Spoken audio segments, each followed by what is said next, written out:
नमस्कार, मैं हूं प्रभु चावला और सीधी बात में आज बारी है आतंकवाद के यमराज नरेंद्र भाई मोदी की। अब यमराज हैं ये इंसान है। मीडिया वाले पता नहीं किसको क्या बना देते हैं भैया। नहीं यार, मैं एक सीधा साधा गुजराती भाई, दाल भात खाने वाला, जनता की सेवा करने वाला एक सामान्य इंसान हूं। ठीक है, आपके ऊपर सबसे ज्यादा आक्रमण हो रखा ना, आपको चैलेंज किया उन्होंने। आपने कहा था मेरे प्रदेश में कुछ करके दिखा दे, तो उन्होंने करके दिखा दिया। ये शब्द सही नहीं है आपके, और कोई ऐसे मेरे शब्द निकाल दे तो मैं स्वीकार करूंगा। आपने क्या कहा? कुछ तो चैलेंज किया था आपने। मैं हमेशा कहता हूं कि आतंकवाद को ईंट का जवाब पत्थर से मिलना चाहिए। इस देश में आतंकवाद की पगचम्पी बंद होनी चाहिए। आतंकवाद के प्रति जीरो टॉलरेंस होना चाहिए। और मैं मानता हूं पूरे देश में ये मूड बनाए बिना हम आतंकवाद का सफाया नहीं कर पाएंगे। नहीं, मैं एक बात समझे, जिस तरह की आपकी कठोर छवि है कि आप कोई कॉम्प्रोमाइज नहीं करते, जब आपके प्रदेश में आतंकवादियों ने एक बार 60 लोग मार दिए, आपके स्वाभिमान के ऊपर चोट तो लगी होगी। ये सवाल मेरे स्वाभिमान का नहीं है। आतंकवाद ये मानवता विरुद्ध लड़ाई है। पूरे विश्व की मानवतावादी शक्तियों ने इकट्ठा होना चाहिए और जो जहां से लड़ाई लड़ सकता है मानवता के लिए लड़नी चाहिए। अगर गुजरात के नसीब में वो लड़ाई आएगी तो गुजरात वो लड़ाई लड़ता है, और गुजरात ने इस लड़ाई को लड़ करके दिखा भी दिया है। पहली बार गत 5 वर्ष में एक के बाद एक हिंदुस्तान के सभी महत्वपूर्ण राज्यों में आतंकवादी घटनाएं घटी। गुजरात अकेला राज्य है जिसने सारा खाका खोल दिया, सारे पन्ने उगाड़ के रख दिए और देश के सामने आतंकवादियों का सही चेहरा प्रस्तुत कर दिया। एक बार ये भी लगता है जो लोग पकड़े जाते हैं अंत में वो छूट जाते हैं, कोई उनके खिलाफ चार्जशीट नहीं फाइल हो पाता। कानूनी व्यवस्था होनी चाहिए। गुजरात सरकार ने कानून की व्यवस्था की है। भारत सरकार के पास गुजरात ने ऑर्गेनाइज क्राइम के लिए एक विधेयक पास करके 2-2 बार गुजरात असेंबली ने विधेयक पारित किया, दिल्ली सरकार को भेजा, अभी तक उसका जवाब नहीं। भारत सरकार न उसको मंजूर करती है न उसको रिजेक्ट करती है। वो फाइल दबा करके बैठ गए हैं। और देश का दुर्भाग्य देखिए कि ऐसा ही कानून महाराष्ट्र में है। गुजरात से 50 किलोमीटर की दूरी पर अगर महाराष्ट्र में कोई बम धमाका करेगा तो उसके लिए पुलिस के पास बढ़िया कानून है, प्रयोग तो नहीं कर रहे हो। लेकिन गुजरात के अंदर होगा तो गुजरात के पास कानून नहीं है। कोई देश ऐसा नहीं हो सकता कि एक राज्य के पास कानून हो लेकिन दूसरे राज्य को कानून न करने दिया जाए। ये वोट बैंक की राजनीति सबसे बड़ी समस्या है। नहीं, आप वोट बैंक की राजनीति क्या नाम से उसके ऊपर बाद में आऊंगा, पर ये सवाल है कि कानून की बात आप बार बार कर रहे हैं। अभी आपने थोड़ी देर पहले कहा कि गुजरात राज्य की सरकार ने, पुलिस ने दिखा दिया कि जो कुछ 5 राज्यों में हुआ उसके पीछे जो लोग थे उनको आपने भंडाफोड़ किया उनका। उसने किसी कानून की जरूरत तो पड़ी नहीं आपको। आखिरकार कानून की जरूरत क्यों पड़ती है? बार बार इस कानून की बात कर रहे हैं। पहली बात है कानून चाहिए सजा दिलाने के लिए, कानून चाहिए स्पेशल कोर्ट को बनाने के लिए, कानून चाहिए अधिक इन्वेस्टिगेशन के लिए, इंट्रोगेशन के लिए। आप कभी भी 19वीं शताब्दी के कानून लेकर के 21वीं शताब्दी के हाईटेक टेररिस्टों को साथ लड़ाई नहीं लड़ सकते हैं। और इसलिए पुलिस के हाथ में एक जमाना था पुलिस के पास ऑर्डिनरी 303 राइफल थी। आज आपने पुलिस को AK-47 राइफल तो दे दी, लेकिन आप पुलिस के हाथ में कलम में ताकत नहीं देते हैं। एक सेंटेंस में बताइए ऐसी कौन सी कमी है जो आज के जो कानून है उसके अंतर्गत आप आतंकवाद का सामना नहीं कर सकते? आप मुझे बताइए कि आतंकवादी बम छोड़ के गया, आप उसको कहेंगे कि भाई आई विटनेस चाहिए। आई विटनेस कहां से लाओगे?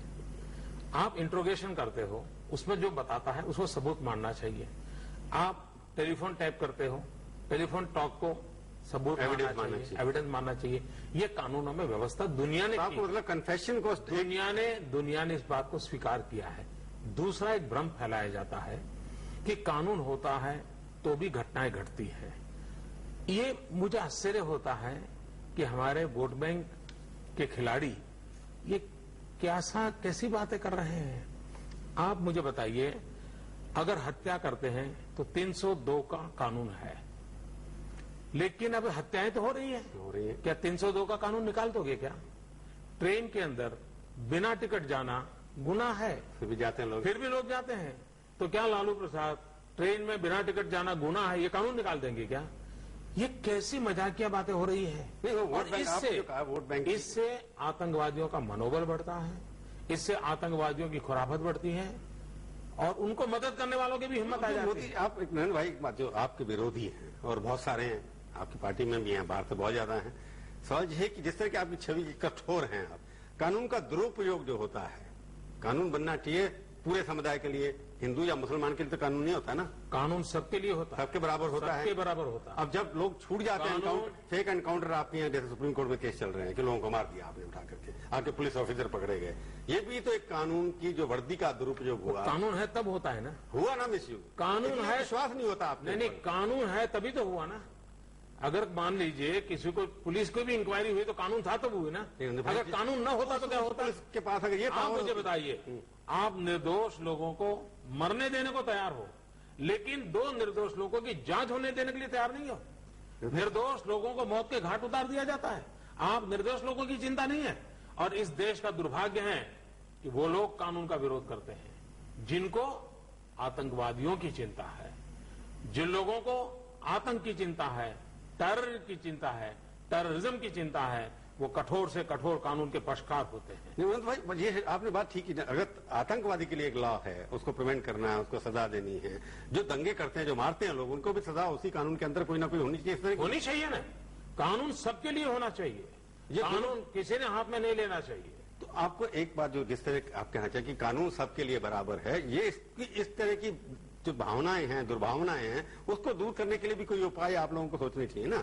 भारत का संविधान है, भारत का न्यायतंत्र है, भारत में वाइब्रेंट मीडिया है, आप चिंता क्यों करते हैं इतनी?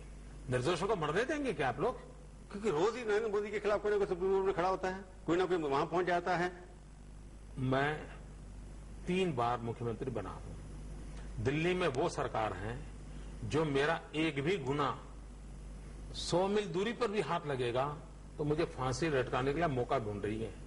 4 साल से 4.5 साल से दिल्ली में सरकार बैठी है, अब तक मुझ पर कोई इल्जाम नहीं लग पाया है, मुझ पर कोई एफआईआर लॉन्च नहीं हुई है।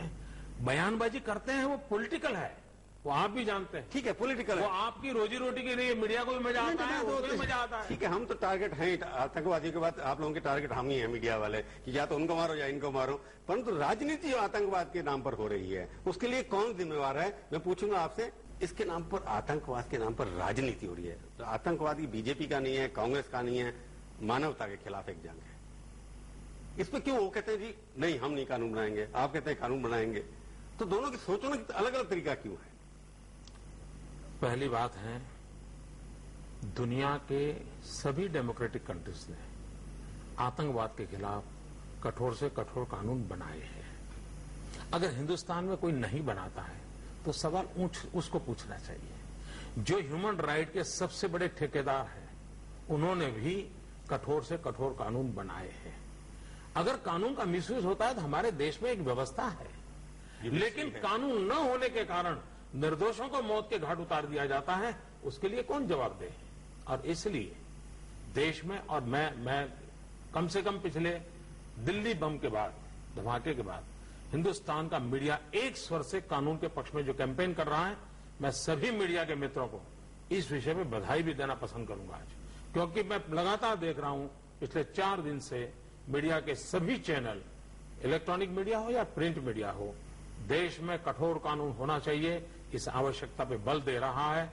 और हो सकता है दिल्ली की सरकार वोट बैंक की राजनीति से बाहर निकल करके गरीब निर्दोष नागरिकों की रक्षा को प्राथमिकता देगी। बीजेपी भी इस राजनीति से ऊपर उठे ना?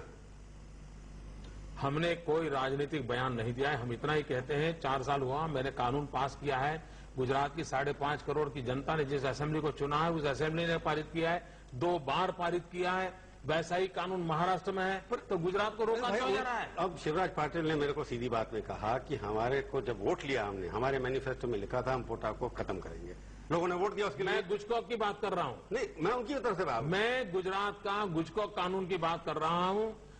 शिवराज पाटिल जी में दम होगा तो करेंगे, दम नहीं होगा तो घर जाएंगे। मैं शिवराज पाटिल के लिए अपना टाइम बर्बाद नहीं करता हूं। आप तो मिल के आए थे उनको? वे देश के होम मिनिस्टर हैं और एक गंभीर जानकारी मेरे पास थी कि दिल्ली में बम धमाके होने की संभावना है। आतंकवादियों ने यह सब बना के रखा हुआ है और मुझे लगता है गुजरात के मुख्यमंत्री के नाते अगर मेरे पास जानकारी आई है तो खुद जाकर के गंभीरतापूर्वक प्रधानमंत्री जी को, प्रधानमंत्री के सिक्योरिटी एडवाइजर को और होम मिनिस्टर को बतानी चाहिए। मैंने बताई। तो जो लोग आपने पकड़े वहां गुजरात में, वो दिल्ली में आज आकर देखा मैंने कि वहां पर एनकाउंटर में वो भी लोग आए थे, उनकी वजह से कोई खबर दी? आपकी पुलिस भी यहाँ थी क्या? मैं पुलिस प्रोफेशनली काम करती है। मैं पुलिस के विषय में मीडिया में, पर आपको दिल्ली की स्पेसिफिक जानकारी थी क्योंकि आप बशर्ते आपकी पुलिस यहाँ पर लेकर के आई। जो मुझे जानकारी जितनी देनी थी प्रधानमंत्री को भी दी है, होम मिनिस्टर को भी दी है और मैं पहले दिन से कहा है कि मैं टेररिज्म के ऑपरेशनों की चर्चा का राजनीतिकरण करके कभी उसका फायदा लेने की कोशिश नहीं करूंगा। आपको लगता है कि ये नेटवर्क सिमी का जो आपने पहली बार कहा कि सिमी के लोग इन्वॉल्व हैं, उससे पहले लोग कहते थे कहीं और से हैं, एशियन मुजाहिदीन होगी, तो आपने जो क्या यूज किया, टेक्नोलॉजी यूज की, प्रिवेंशन क्या क्या किया? देखिए, पुलिस ने बहुत प्रोफेशनली काम किया है। ह्यूमन इंटेलिजेंस का उपयोग हुआ है, टेक्नोलॉजी का उपयोग हुआ है, सारी इंफॉर्मेशन को सीरियस माना गया है और एक के बाद एक टीम बना करके पुलिस के लोगों ने काम किया है और मैं मानता हूं कि पुलिस को प्रोफेशनली काम करने देना चाहिए। एक बात जो और कही है, होम मिनिस्टर ने भी कही है, उनकी तरफ से आ रहा है बार बार कि एक सेंट्रल इंटेलिजेंस एजेंसी होनी चाहिए। आपको लगता है अभी कोऑर्डिनेशन है जो आप कर रहे थे, यूपी गवर्नमेंट में जो हो रहा था, राजस्थान में हो रहा था, मध्य प्रदेश में हो रहा था, आप लोग एक्सचेंज करते थे इन्फॉर्मेशन के लिए? मेरी पुलिस के मुखिया ने जो इन्फॉर्मेशन दी है कि हम पूरे हिंदुस्तान की पुलिस का गौरव मानते हैं, उसके बाद उसकी बारीकियों में कुछ भी कहना मेरी दृष्टि से उचित नहीं हो। मैंने सवाल जो किया मोदी जी, जो एक जरूरत पड़ रही है कि सेंट्रल एजेंसी होनी चाहिए टेररिज्म के लिए, एक बात उठ करके अभी कैबिनेट में भी आई। मैंने भारत के प्रधानमंत्री को लगातार इस विषय पे कहा है कि हमारे देश में एक फैशन हो गई कि यूपीए वाले राज्य में कहीं घटना घटती है तो दिल्ली कहती है कि हम तुरंत पकड़ लेंगे और एनडीए राज्य में घटना घटती है तो तुरंत कहा जाता है इंटेलिजेंस फेलियर है, हमने जानकारी दी थी। और मैंने कहा था भाई ये वेदर रिपोर्ट जैसी अपनी जानकारियां होती है, ये भी मैंने उनको कहा था। और तब मैंने कहा था, प्रधानमंत्री जी को आग्रह से कहा था, जैसे सरदार पटेल ने आईएएस आईपीएस कैडर का एक भारत का एक नया रूप दिया था, अच्छा होगा कि central government Indian intelligence service ऐसे स्पेशल कैडर तैयार करे, ग्रासरूट लेवल तक। क्योंकि आज अगर पुलिस को इंटेलिजेंस डिपार्टमेंट में भेजते हैं उसको पनिशमेंट पोस्टिंग लगता है, साइड ट्रैक लगता है, उसके बजाय क्यों ना हम उसके all India intelligence service IAS IPS की तरह और एक प्रोफेशनली करें।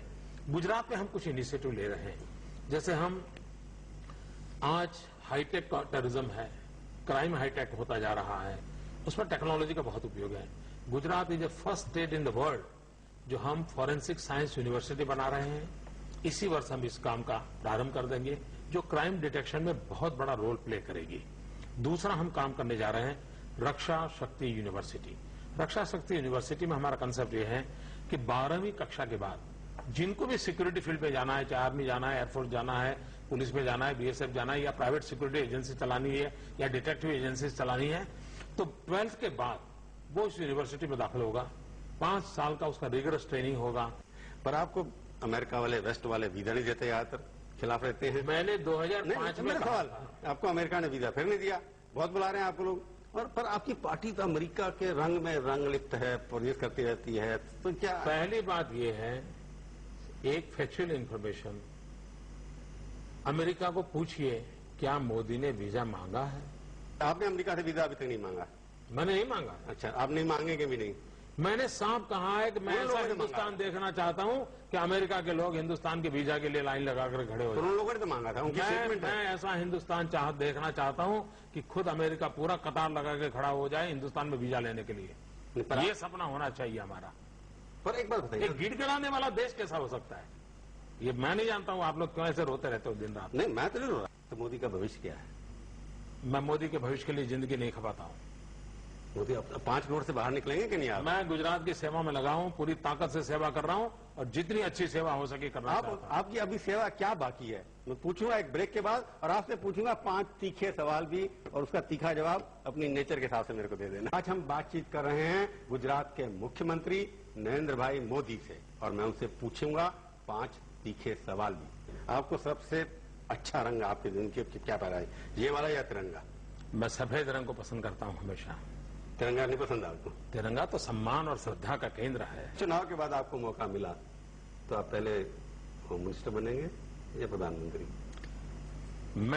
हम पूरी शक्ति से एनडीए की सरकार बने, आडवाणी जी जैसे अनुभवी नेता देश के प्रधानमंत्री बने, यही एक एजेंडा है, उसी के लिए हम खपे हुए हैं। नहीं, उसके बाद की बात कर रहा हूं मैं। आडवाणी जी तो बनेंगे, उसके अगर आप चाहेंगे आडवाणी जी प्रधानमंत्री बने, इसके लिए मेरी पूरी पार्टी लगी है। हिंदुस्तान की जनता भी जो हालत है उसको देख रही है तो बहुत जल्द आडवाणी जी प्रधानमंत्री। आडवाणी जैसे आपको साथ ले रहे हैं, पार्टी ने आपको एक्सेप्ट किया है, सब कह रहे हैं कि आप उनके उत्तराधिकारी हैं। हम लाखों कार्यकर्ता मिलकर के आडवाणी जी को प्रधानमंत्री बनाने के लिए भरपूर प्रयास। आप उनके उत्तराधिकारी हैं कि नहीं है? मैं नहीं मानता हूं राजनीति में ऐसी कोई व्यवस्था होती है। मैं आडवाणी जी प्रधानमंत्री बने उसकी पूरी शक्ति से काम में लगा हूं। आपका पॉलिटिकल दुश्मन सबसे कांग्रेस पार्टी या कम्युनिस्ट? मैं लोकतंत्र में दुश्मन शब्दों को स्वीकार नहीं करता हूं, प्रतिपक्ष को स्वीकार करता हूं, और प्रतिपक्ष विचारधारा से होते हैं। हिंदुस्तान में ढेर सारी पॉलिटिकल पार्टियां हैं, अगर आप हर एक के अपने अपने हैं। अगर राजनीति में ना होते कहाँ होते? मैं राजनीति में ना होता तो हो सकता है लिखना पढ़ना पसंद करता हूं। किताबें आप लिखते हैं? आप फिल्म लिखता हूं किताबें। किताबें लिखी हैं आपने? लिखता हूं। फिल्म में भी एक्टिंग का शौक है कि नहीं? नहीं जी, कहाँ ले जा रहे हैं? काम बचाए कि नहीं बचाए? आतंकवादियों के लिए आपका क्या मैसेज है? पहली बात है, वो लोग मूर्ख हैं जो आतंकवादियों को संदेश देते हैं। आतंकवादियों को संदेश नहीं होते हैं, कार्रवाई। आतंकवादियों को एक्शन चाहिए, आतंकवादियों की भाषा में होना चाहिए। आप हमारे स्टूडियो में आए, बहुत बहुत धन्यवाद। आपकी भाषा को सुनते रहेंगे आप।